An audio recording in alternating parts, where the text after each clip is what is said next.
American football in Finland.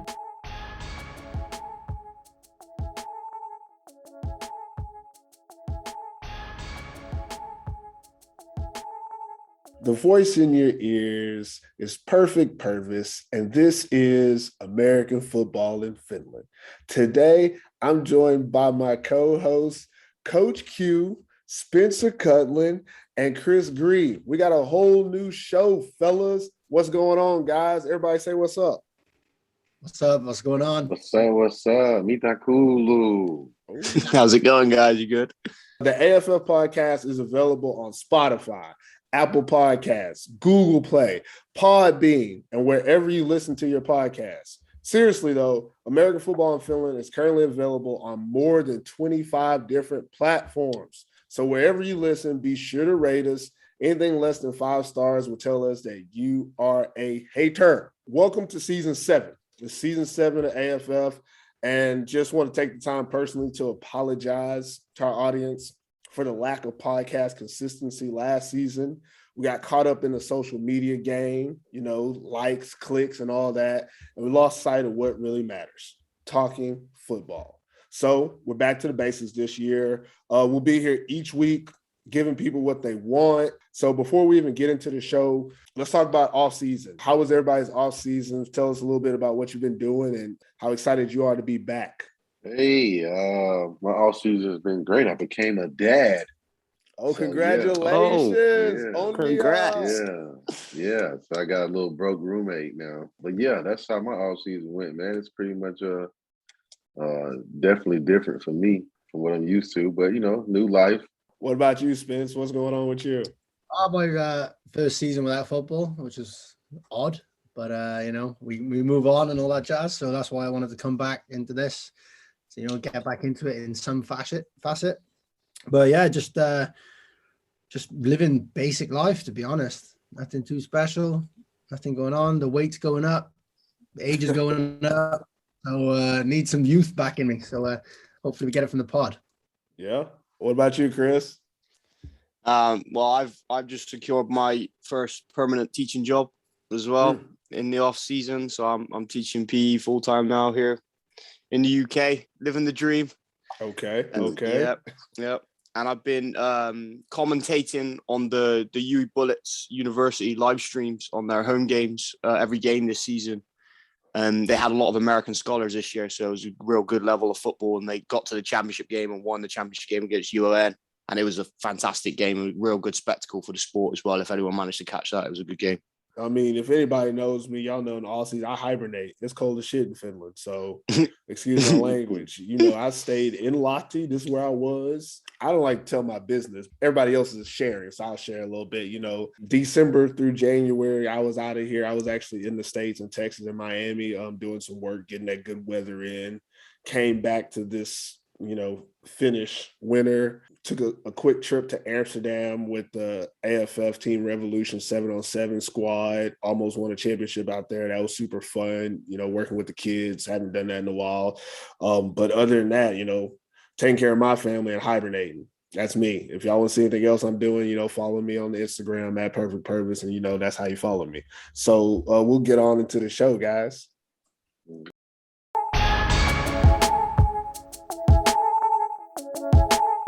We like to preview each team before the season. So today we'll talk about the Kotka Eagles, who won the Division I title last season.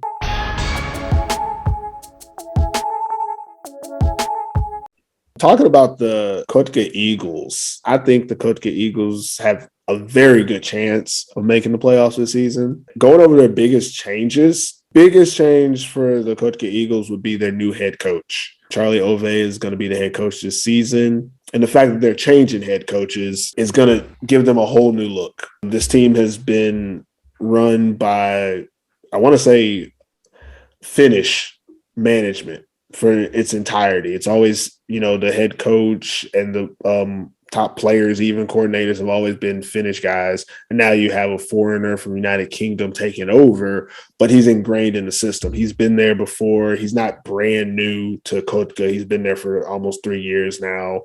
So it's a big change, but I don't think it's going to hurt them as much as what people might think.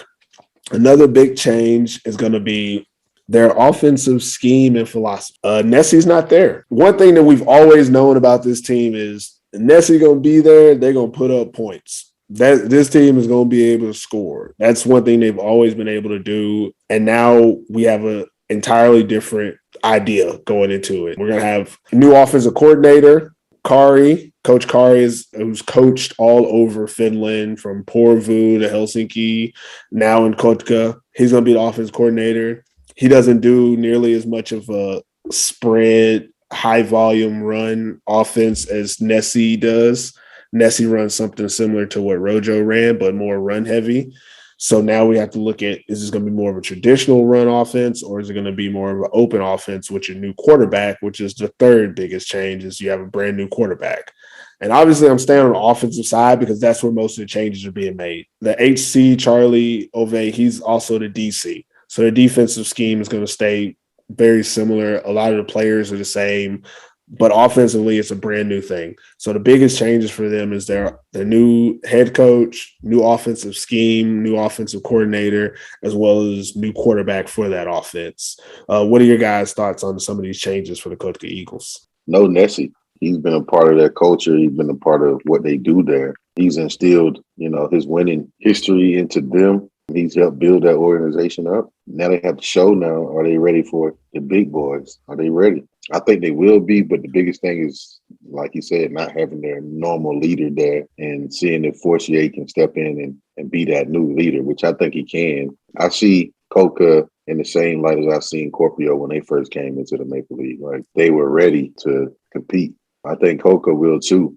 I think they'll come in with some confidence, and we'll see. I think they'll be in the mix. They're definitely going to be in the mix. I'm right now, I don't want to say which place, but it's a big chance that they could be in the playoffs this first year. So we'll see. I know we kind of always say it, but I'm with Q on this, is that they're very Kuopio-like in the way that they're coming in with like a solid base. They're not coming in, on the back of just having a good season. They've had multiple good seasons. What Nessie did put into the team is that kind of mentality of progress. We want to progress over the years to then get to the Maple League.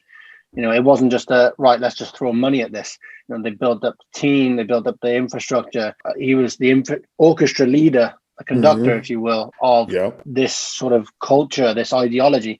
Don't get me wrong, it's not on the level of the Roosters or anything, but it's still more than, say, some other teams might have, even in the Maple League. We'll say the team. Spence, don't hold back. Just say the teams. UNC, it seems like they're a flash in the pan kind of thing. They're trying to put plasters on open wounds instead of, addressing, like, okay, we need to do this at a foundational level. Well, we don't want another Hamelina Huskies, right? That's what we're all thinking. We don't want another Hamelina Huskies. Well, who are they? That's enough to say. But yeah, Nessie's built a foundation, and I think that is only a good thing. Are they going to come in and win the Maple League? No. Are they going to come and fight for a playoff spot? I believe there's a chance. You've brought in Chris Forcier, who might have not done as well as we all thought at Wolverines due to, many different external factors, I'd say. So I think he's going to come in with a new lease of life and really inject some excitement into the Kotka Eagles. And I'm going to put it out there.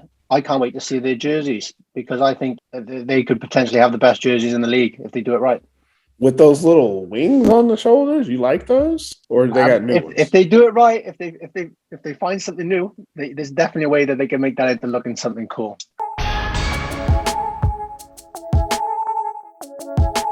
Talking about Kotka Eagles' keys to success, the first thing that I have listed is a Forcier-led offense. They're not going to have the same offense that they had with Nessie in the past, but I do think that if this offense is receptive and lenient on what Chris Forcier does well in both the run and pass game, they're going to have success. He's a dynamic athlete that can elevate them to a Maple League contender. I think that's definitely one thing that'll put them in games each week.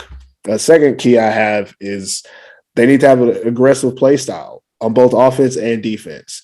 They need to be opportunistic on defense and create ways to make turnovers.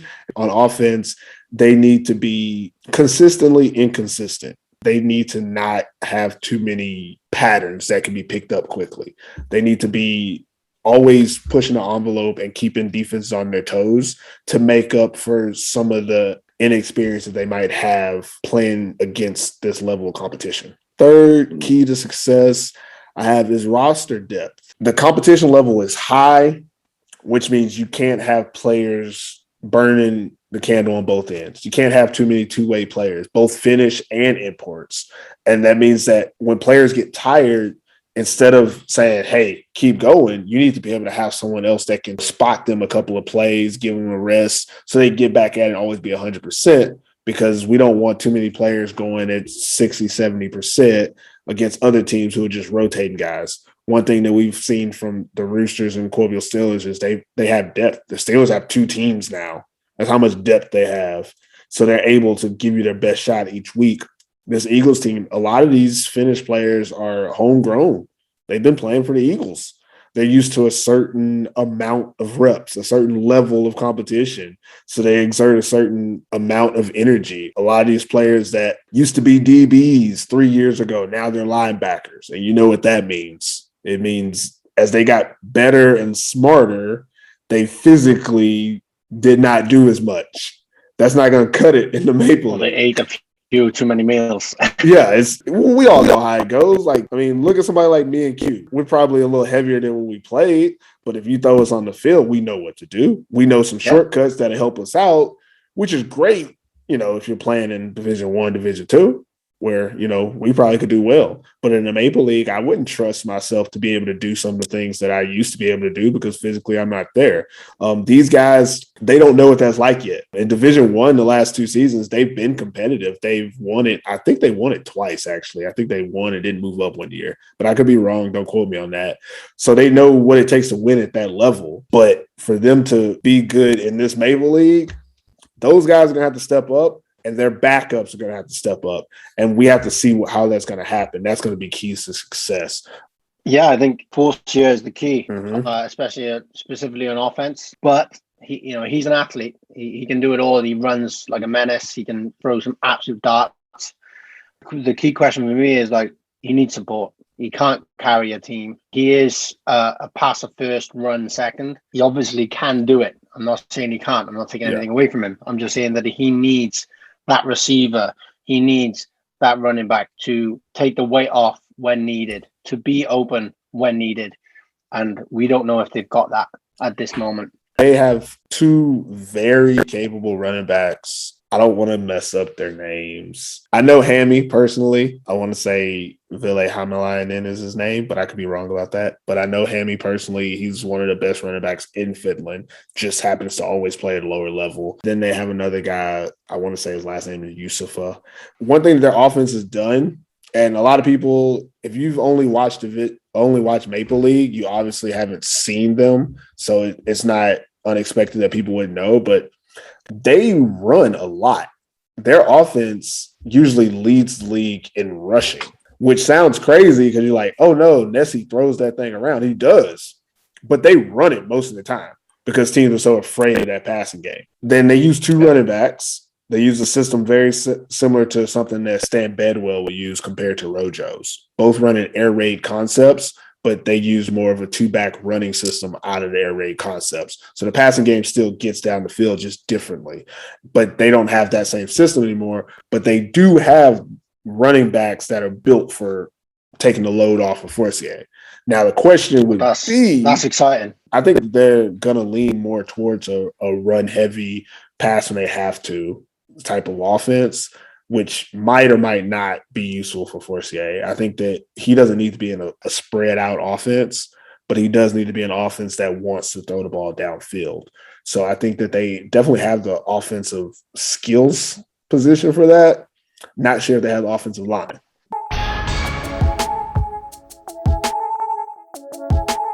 So let's talk about the obstacles they have to overcome. The biggest obstacle is inexperience at the Maple League level. Most of these Finnish players have never played in the Maple League. And as I said before, they've dominated in the first division and even second division in the past few years, but they don't know what it's like playing in the Maple League. And it's different. You go from playing against a team with 2 or 3 imports to a team with 8 to 10 imports, or Finnish players who've been playing national teams since they were juniors. And you go up against a different level of competition. That inexperience, it might show. if you've ever played with a Finnish football player, you know that when situations get very big and the game is on the line and they haven't been there, a lot of them fold. A lot of players just fold. Just from my experience, new players who haven't been held to a higher standard, when you put them in a situation they've never been in, that first time, they fold. Now, that second time, they might come back and step up, but that first time, a lot of times, the moment is too big for them. We've seen this happen in different levels in Finland. We've seen teams go and play against the Roosters for the first time and give up, 80 points that one year? But it happens. And that's something that this team has to overcome, is that inexperience and not letting games get too big for them. If they get behind by a couple of touchdowns, they don't know what that's like. So how do they crawl out of it? Hopefully they lean on somebody like Chris Fortier, who's been there, done that can lead them there. But as a collective whole, most of this team hasn't played those type of games.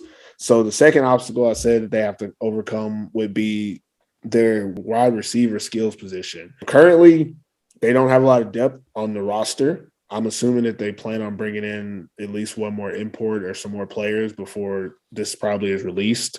But at the time that we're recording, they only have, I want to say, 3 receivers on the roster, all Finnish guys, and no one with Maple League experience. So that's something that they'll have to overcome, is who is Chris Fortier going to throw it to? That's an issue that he had in Helsinki, was he had really good receivers, but never had the opportunity to get the ball to them in situations that would have been beneficial. So we definitely want to make sure that they overcome this obstacle of not having receivers for him to throw to. The third thing that I put as an obstacle for the Kotka Eagles would be the culture change. It's going to be different. This team has done an overhaul. Hopefully, like you said, Spencer, they do a jersey overhaul as well. I don't like the jerseys they have. I think they're ugly, but that's just my personal opinion. Culturally, this team has been progressing a certain way over the years. And this season, that progress is over. Different management. The board is different. Like, people who are running the organization is different. Both the head coach, the DC, and even the OC are different. The face of the franchise, the quarterback, is different. Defensively, they have a lot of similar players, but you don't know if it's going to be exactly the same because you have so many new things coming in. We don't know if their roster is done yet. And I expect that they're going to have to bring in a few more imports. And when they bring in those imports and they have to play Maple League football, how's that culture going to react? A culture that's been very solid in the past and very consistent on where they're going. Now, what's the goal? The goal is to make playoffs. The goal is to make the Maple Bowl. Historically, minus that one season where no teams were allowed to come up or down, whatever team wins Division I usually makes the playoffs and even makes the Maple Bowl in that first season. Yeah, it's crazy like that. We've done the research. Is it? Wow. Steelers made the bowl when they came up. After them, Wolverines made the bowl. Actually, before the Steelers, Vasa came in and made the bowl. Steelers came in, made the bowl. Wolverines came in, made the bowl, and then nobody moved up. That's 3 out of the last 4. Wow. I mean, it's freak logic, but it's something that people might want to hear, is that most of the Division I teams come up. Last year actually would have been the first time because UNC came up and did nothing. So the Kotka Eagles have that in their bag. I think that they'll be better than the last Division I team that moved up, but there's a lot of unknown about how this team is going to react to the competition in the Maple League. I'm putting it out there that I don't think it's too big for a lot of these players. I think a lot of these players are better than what we think, but we don't know. So therefore, we can't just act like we know how they're going to play in this competition. This isn't a team made of Finnish players who've moved around and been playing in all these different. No, this is a team of the Kotka Eagles, Finnish players. So a lot of them don't have Maple League experience, but they have football experience. They have dominating football experience. They're used to being the big fish in the small pond. So now they're the small fish in a big pond. How will they react?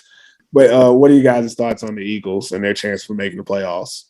They definitely have a chance to be in the mix. It just depends on how consistent they are. Their reputation for winning, I think, is good coming into this season. They're going to play against a lot of good teams, a lot of established teams that have been in the Maple League. But even that statement itself doesn't mean what it used to mean.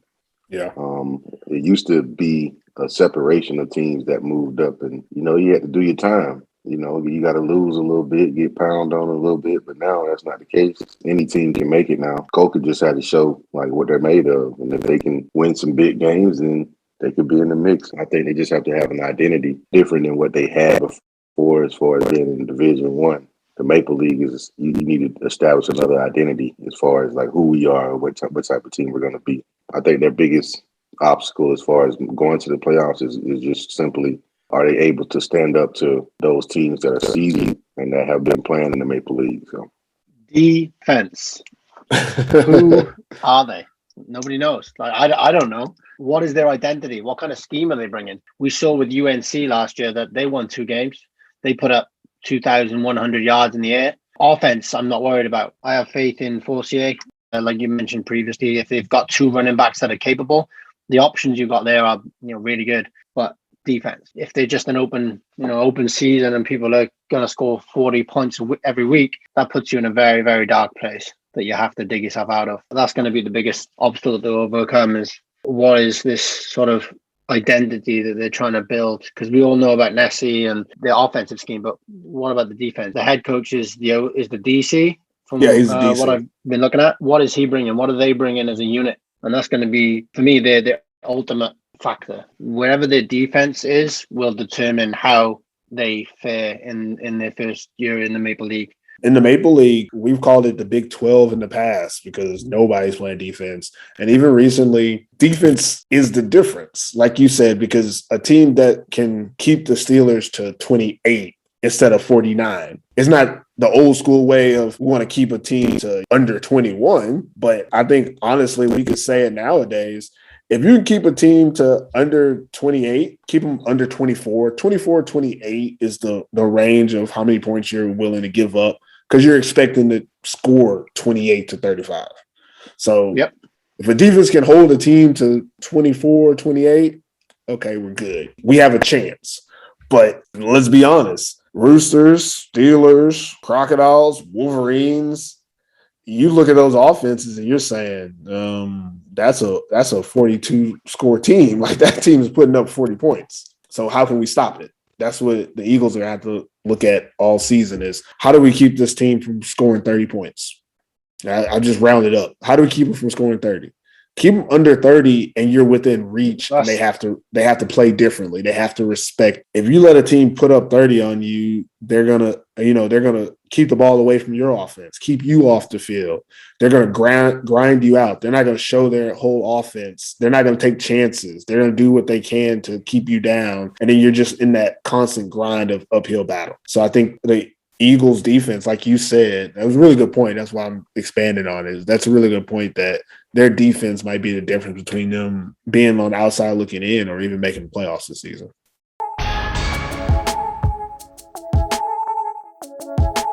That's it for this episode of American Football in Finland. Hope it was worth the listen.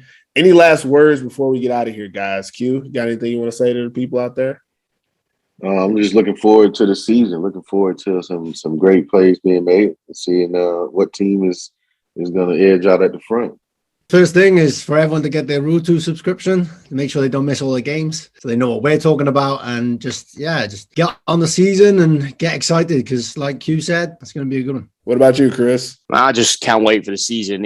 It's definitely one of those years. I think it is still open. I don't think it's all going to be Kuopio. I think there's a few teams that are going to be in contention, and I can't wait to see those matchups this year. It's going to be great. Yeah, we're excited for the season, man. Good luck to all the teams. If we say something you don't like, let us know. If we say something you do like, let us know. We enjoy, when people tell us we're doing a good job, as well as when we're doing it back. If you enjoy the show, please follow us on Spotify, Apple Podcasts, Google Play, Podbean, or wherever you get your podcasts. And don't forget to give us 5 stars as well. Anything less will let us know that you are a hater. You can also follow us on the gram and Facebook at American Football in Finland. Until next time, never forget AFF. We go. American Football in Finland.